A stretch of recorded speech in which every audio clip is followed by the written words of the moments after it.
There's a moment on every critical scene, a fraction of a second when the chaos dies. The sirens fade. The screaming stops.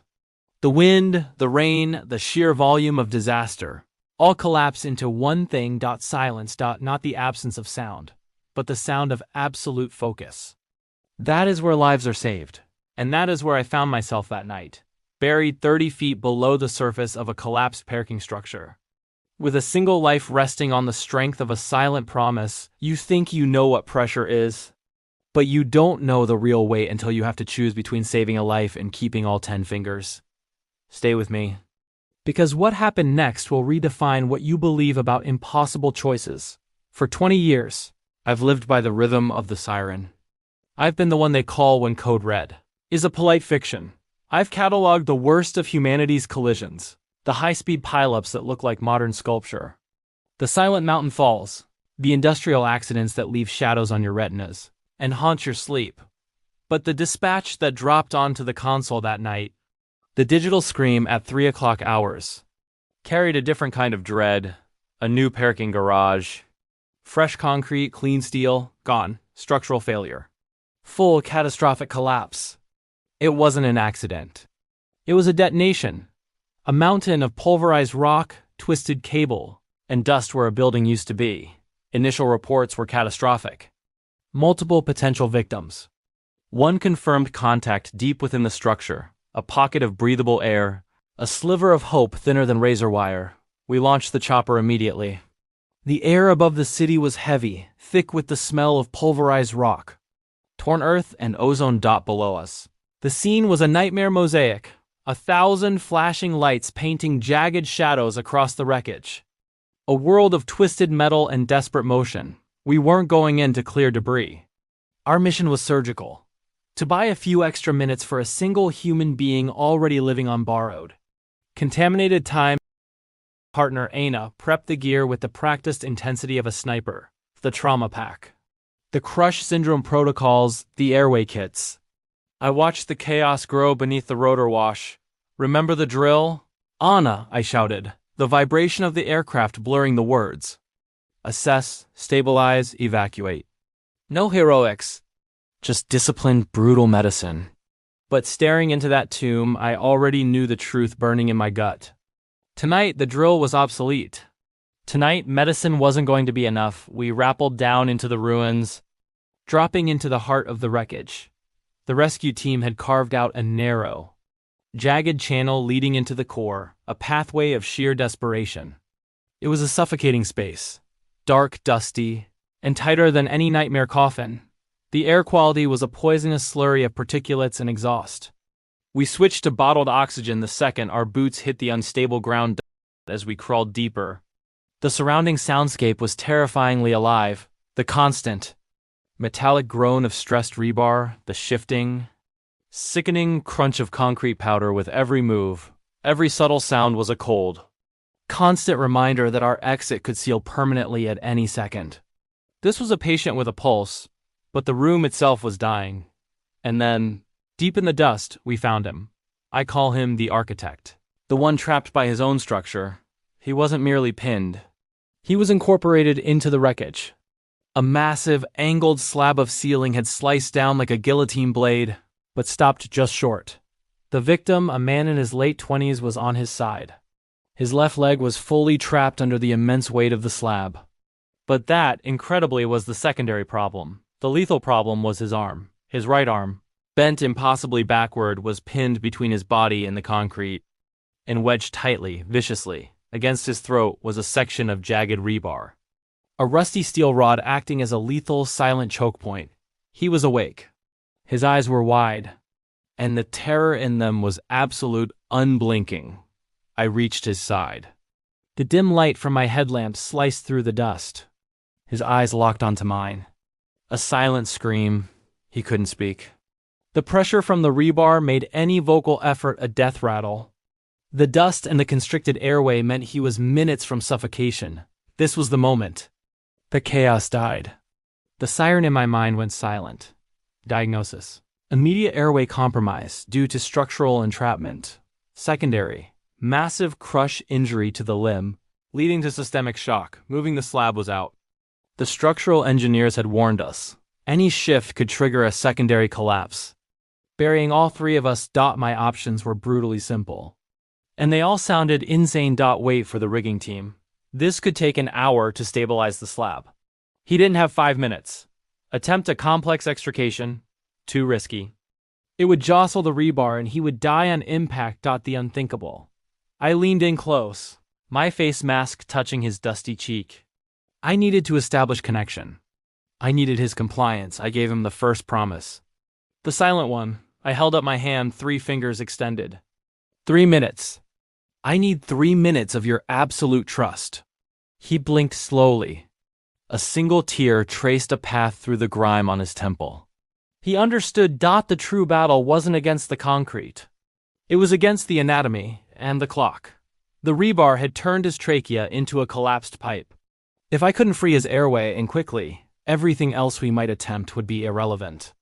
A tragic footnote. A standard intubation was impossible. His head was locked by the wreckage. We couldn't shift the angle even a fraction of an inch without risking an immediate collapse and hemorrhage. The solution had to be immediate, invasive, absolute. It had to rewrite the rules of emergency. Medicine. I reached for the most feared item in the trauma pack. The emergency cricothyrotomy kit. This procedure, the surgical creation of a new airway directly through the neck, is a Hail Mary pass attempted when all other avenues are burned. It is swift, it is desperate, and it is a violence done to the patient, for the patient, and tonight it had to be performed in the dark. With grit falling from the ceiling while the patient was fully awake and watching my hands, I leaned in, helmet to helmet, the light catching his panic-stricken eyes. I gripped his shoulder, my knuckles white against his jacket. Trust. My voice was a rasp through the mic. His gaze, wide with fear, narrowed. He pressed his head back against the concrete in a small, nonverbal affirmation. The pact was sealed in the shared, deafening quiet. With precise, deliberate movements, I opened the disposable scalpel kit. The tiny snap of the plastic container unlocking was the loudest sound in the silence. It echoed like a gunshot. I worked solely by touch, relying on 20 years of muscle memory. Finding the cricothyroid membrane, that precise, vital soft spot, through the tension of his constricted neck muscles. Inhale, focus, everything else fades, one swift, decisive incision.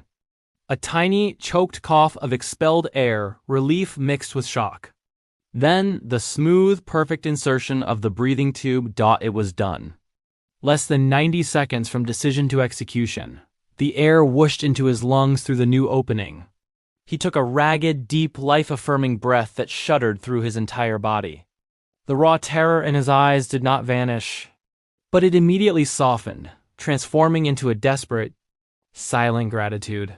The rebar was still there, cold against his skin, but now it was just a steel rod. No longer an immediate death sentence. Airway secured. Phase 1 was complete. The patient was breathing, but he was not saved. Phase 2 was the leg. The severe, prolonged crush injury meant that his body was a ticking clock. Releasing the pressure of the slab, even gently, would immediately flood his bloodstream with massive amounts of potassium and toxins. This is the lethal trigger of crush syndrome, a toxic surge that leads to irreversible kidney failure and, almost instantly, a fatal cardiac event. We free the leg, and we kill the man. I could not stabilize him here. He needed surgery, blood, and dialysis. He needed a hospital now. But the slab still held his body tethered to the grave. My eyes scanned the environment again. The chaos was not a distraction. It was my toolkit. Everything around us was a weapon or a potential solution. I looked at Anna. Her face was set, unreadable. She knew what I was seeing. The field solution, Mark? She mouthed, the question hanging heavy in the recycled oxygen. There was only one way to move him before the systemic. Toxins killed him on the way out. We had to drastically reduce the injury mass, isolate the poisoned area, before extrication. The decision was made in the second of silence I call the 0 point. The sacred, horrifying space where rigorous training ends and radical desperation begins. I pulled the heavy-duty combat tourniquet from the kit and wrapped it high on his thigh, above the point of no return. I cinched it down with every ounce of my strength. Cut off the blood flow. Contain the poison. Lock the contamination. I placed my glove back on his dusty cheek. I did not look at the trapped leg. I only locked my gaze onto his eyes, the windows to his understanding. I gave him the last, final, hardest promise. The terrible trade. I didn't need to speak the words aloud. He looked down at my kit, at the specialized surgical saw I had pulled out, then looked back up at me. And in that dark, dusty, silent tomb, the man who couldn't speak gave me one last, impossible, devastating nod. A paramedic's ultimate directive is clear. Our job is not to save a limb. It is, without exception, to save a life. What followed was not a blur, but a super slow motion of absolute crystal clear concentration. I created my own internal vacuum. Blocking out the metal groans and the grinding sounds, noise suppression was key for both of us. The work was swift, clinical, brutal, and utterly focused. Every movement was economic, every angle precise. Guided only by the need for speed and survival. Then, the final, visceral, wrenching moment of release, the slab was still. The air was thick with the metallic smell of blood and the dry odor of concrete dust. I had done it. The patient was free. Finally, terrifyingly, free from the grave that held him. Getting him out was the easy part.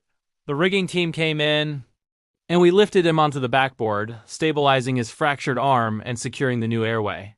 We crawled back out, dragging him through the jagged channel. The moment the light hit his face, the dust looked like gold dot as the helicopter pulled him up. His hand, the good one, slipped from the strap. It fluttered for a second, then found mine. A hard, desperate squeeze. No words. None needed. The silent contract was fulfilled. We watched the bird climb away into the fading night, his life now in the hands of the surgeons. We sat down in the clearing. Anna and I, the noise rushed back, flooding the senses, the relentless churn of the engines, the sharp shouts of the cleanup crews, the grinding gears of machinery finally winning the fight against the wreckage. But for me, there was only the lingering echo of that deep-down silence. The chilling quiet that follows the moment of an irreversible decision. We are trained to master the wound, but we are never trained to know the outcome. That is the final, unspoken contract of this life. I will never know if the architect survived the surgery. I will never know if his fight for dignity ended on the table or if he began the long, hard journey toward a new life. My job is brutally finite. It ends when the trauma surgeons begins. The paramedic is simply the opener of the door, the one who buys the ticket for the ride to the hospital, regardless of the destination. And that is the hidden, compounding tax of this profession. You exchange a piece of your own certainty, your ability to ignore the darkness for a small, flickering chance at someone else's tomorrow. But sometimes, when the noise fades, when you're pinned 30 feet underground, and a life hangs balanced on the razor point of a knife, the only thing that matters is the purity of that silent, shared trust. The silence that whispers a sacred truth. I've got you. And that promise, made under duress, sealed in dust and blood, is worth every single impossible choice we have to make. It's what keeps us crawling back into the dark. If this deep dive into the psychological and physical extremes of frontline rescue has gripped your attention, and if you now understand the terrifying weight of split-second decisions that define life and death, do me a favor. Don't just scroll away. Hit the subscribe button below and ring that notification bell. Let's keep exploring the raw, unfiltered stories that prove the impossible is always just a starting point. And now I want to hear from you. Imagine you are the architect trapped in that hole. What single word would you whisper to the paramedic if you could speak in that final moment before the decision was made? Let me know in the comments below.